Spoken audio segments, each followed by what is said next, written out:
Hi! నేను మీ హరిత. ఒక వ్యక్తి తన పొలంలో ఏకంగా 5,00,000 రూపాయలు పాతిపెట్టి, ఆ తర్వాత ఎక్కడ దాచాడో మర్చిపోతే ఎలా ఉంటుందో ఒక్కసారి ఊహించుకోండి. అచ్చం ఇలాంటి ఘటనే రాజస్థాన్‌లోని బలోత్రాలో జరిగింది.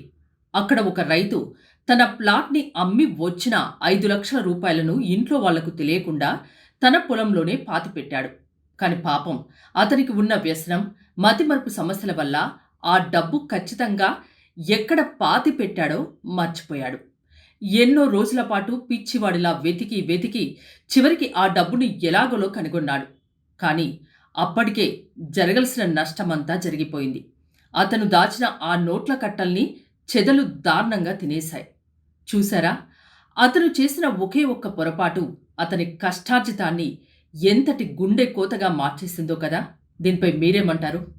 కామెంట్ చేయండి, షేర్ చేయండి, ఫాలో అయిపోండి.